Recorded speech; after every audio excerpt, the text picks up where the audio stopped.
حالا فکر کردید چند تا سریال کره‌ای دوبله شده از تلویزیون ایران پخش شده؟ تو این ویدیو قرار 22 تا از این سریال‌های خاطر انگیز رو معرفی کنم، از قدیمی‌های سال 2001 تا سریالایی که همین الان هم دارن پخش میشن. ولی اگه یه سریال رو جا انداختم حتما تو کامنت ها بگید. پس کمربندها رو ببندید و آماده باشید بریم با هم بررسی کنیم که کدوم یکی از این سریال ها قراره تو لیست تماشایی شما قرار بگیره. Let's go. شماره 1 سریال تاجر پوسا. سال ساخت 2001 هست و بعد از جمونگ حدودا این سریال پخش شده. خب داستانش اینجوریه بچه‌ها، فکر کنین یه تاجر باهوش و زیرک توی دوران چوسان که زبان چینی رو مثل آب خوردن بلده یهو به جرم خیانت دستگیر میشه. سانگ اوک قهرمان داستان ما و قهرمان این سریاله و این قهرمان باید بیگناهیش رو ثابت کنه و از موانع زیادی عبور کنه. اگه دنبال یه سریال پر از فراز و نشیب و رقابت‌های تجاری و درس‌های زندگی هستید بچه‌ها این سریال رو از دست ندید. شماره 2 سریال جونگ میونگ. تصور کن یه شاهزاده خانم قوی توی قصر چوسان زندگی میکنه، اما به خاطر یه سری اتفاقات مجبور میشه این شاهزاده خانم از قصر فرار کنه و برای نجات خودش و نجات کشورش به سرزمین‌های دیگه بره. جونگ میونگ قهرمان این داستانه، یه دختر شجاع و باهوش که باید با دشمنان زیادی روبرو بشه.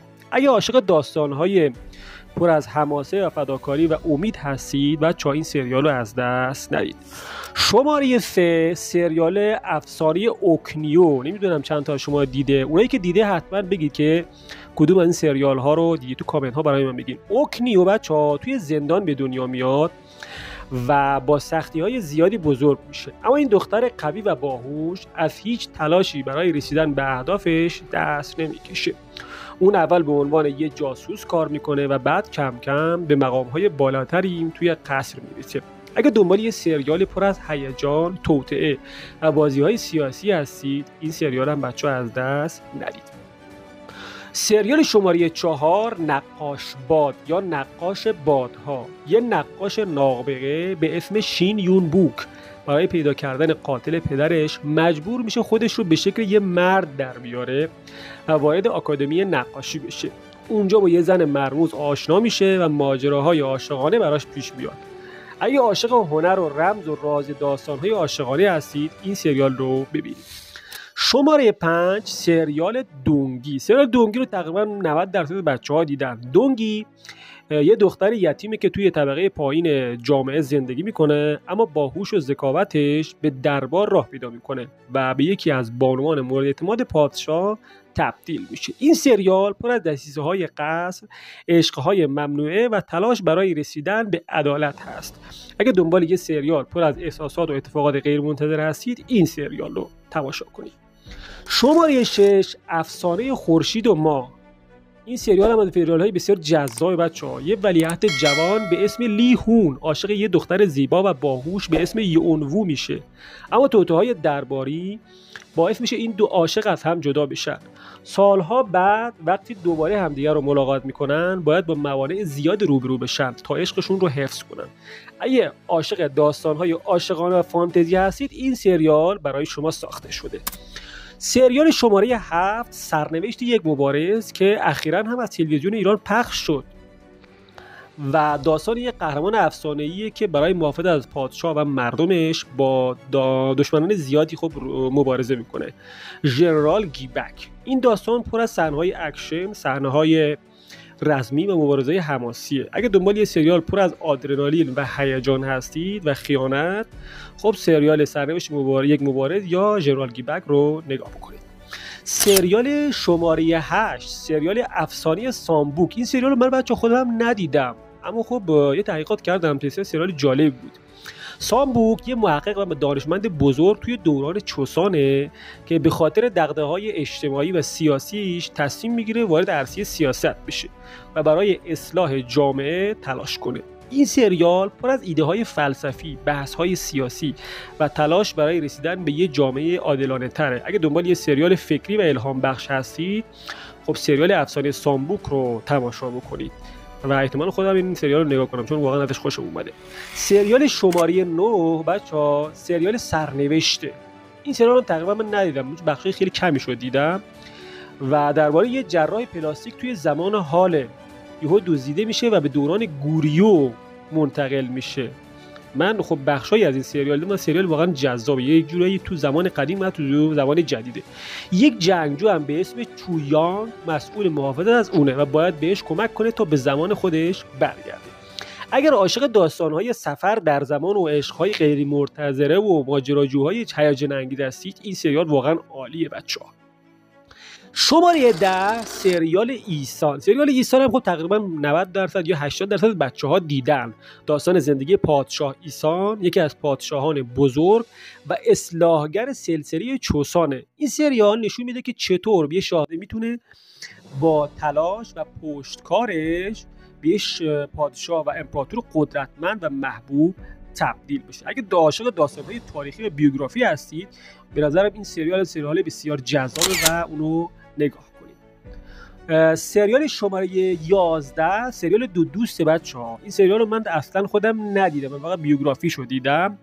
خب دو دوست قدیمی و صمیمی توی دوران چوسان به خاطر یه سری اتفاقات از هم جدا میشن و سرنوشت‌های متفاوتی پیدا میکنن.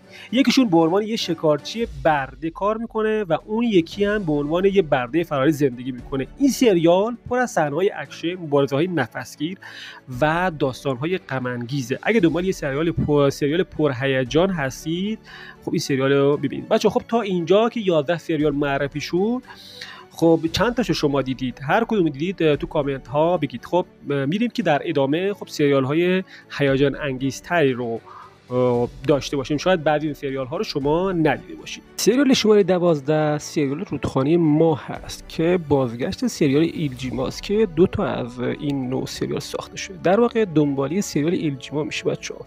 این سریال حکایت مردی نیرومند و خوش‌سیماست که به سود مردم ستم دیده با اشراف فاسد میجنگه و با دستبرد به اونها مال و بعدتر جون اونها رو به خطر میندازه و این چنین مایه شادی خب فقیران میشه. به گونه‌ای که همه جا در کوه و برزن سخن از دلیری‌های این فرد یعنی ایلجیما میشه و مردم مشتاقانه داستان‌های نبرد اون رو از سوی پسر بچه‌ای که نقل میشه گوش میکنن. اینا از یک سریال‌های بسیار زیباست که حالت رابین هود داره. حتما این سریال رو هم ببینید.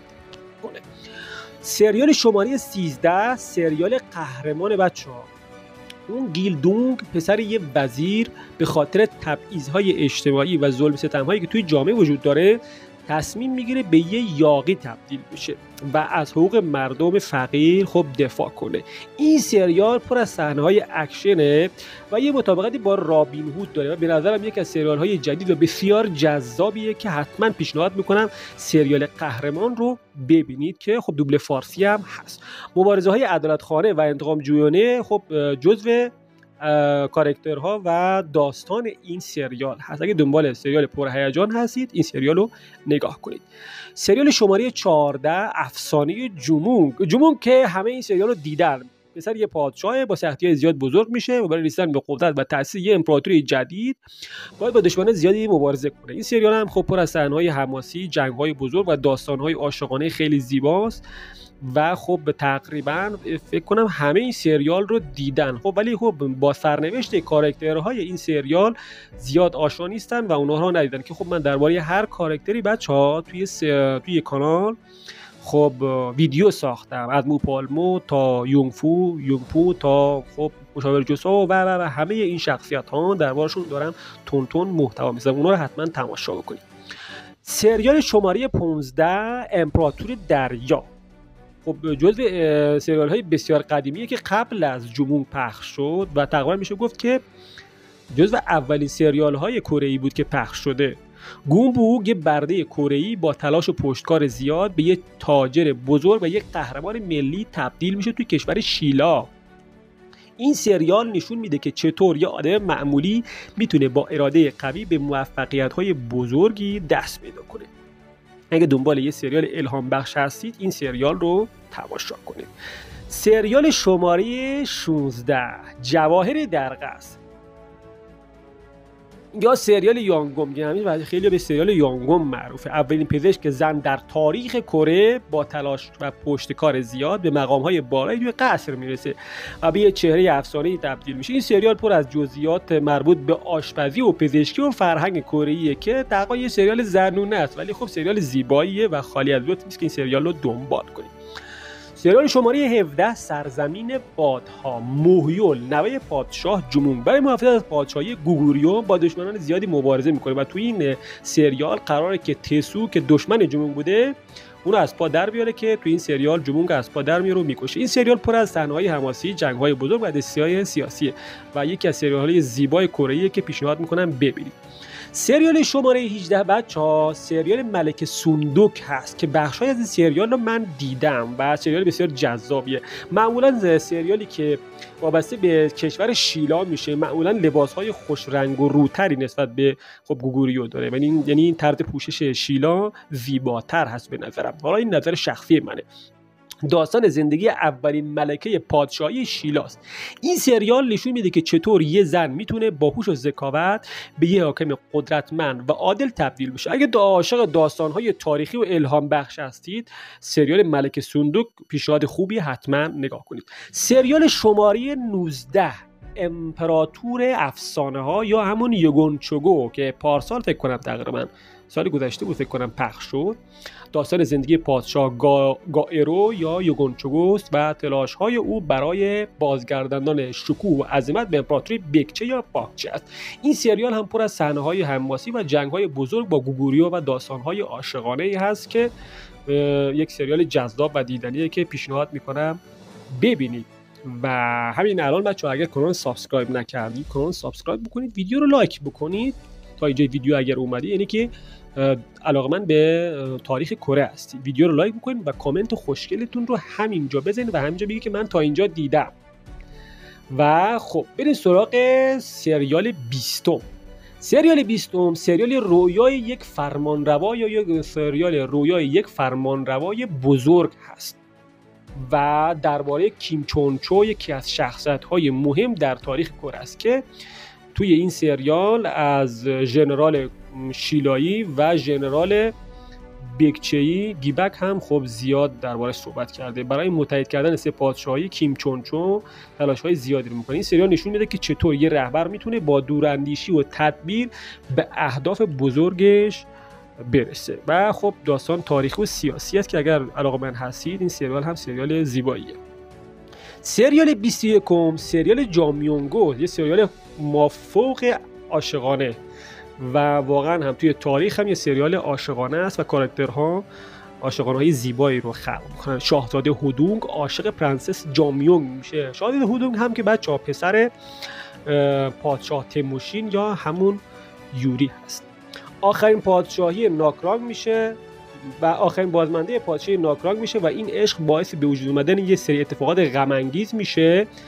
اگه عاشق داستان‌های عاشقانه و پر از تراژدی هستید این سریال به شما معرفی می‌کنه. کسایی که عاشق هستید، عاشق پیشه هستید، عشق دارید، ریل دارید، نمیدونم اینا، این سریال مخصوص شما ساخته شده. سریال 22 بچه‌ها و آخرین سریالی که من میخوام معرفی بکنم سریال دختر امپراتوره که این سریال رو واقعا من خودم ندیدم. و تا اینجای ویدیو بچه‌ها اگر سریالی رو جا گذاشتم تو کامنت ها به من بگید که بتونم توی پارت دوم اون رو بسازیم. و تا اینجا ببین حدود 22 تا سریال دوبله شده و فیلم‌ها پخش شده و این و آمار بسیار جالبیه. یه دختر کره‌ای به اسم کی سونگ نیانگ به عنوان یه برده وارد دربار یوان میشه و با هوش و ذکاوتش به مقام امپراتریس میرسه. این سریال یکی از سریال‌های پردسیسه‌های درباری، عشق‌های ممنوعه، تلاش‌ها برای قدرت و خیلی از این چیزاست که به نظرم یک سریال جالبی است. امپراتوری که 2 تا دختر داره، این بیوگرافیشو من خوندم و جزو سریال‌های بسیار زیبا است که پیشنهاد میکنم این سریال رو هم ببینید. حالا که تا اینجای ویدیو اومدید ویدیو رو لایک کنید بچه‌ها، کامنتتون بزنید و کانال سابسکرایب کنید، زنگوله رو هم فعال بکنید. خب دوستای گلم اینم از لیست 22 تایی سریال های تاریخی دوبله شده کره‌ای که قولشو بهتون داده بودم. امیدوارم از دیدن این ویدیو لذت برده باشین و با سریال های جدید آشنا شده باشین. حالا نوبت شماست که توی بخش کامنت ها برام بنویسید که کدوم یکی از این سریال ها رو بیشتر دوست داشتید و کدوم ها رو قرار توی لیست تماشاتون قرار بدید. دوستان عزیزم، جیباتون پرپول، تنتون سلامت و تا یک ویدیوی دیگه فعلا.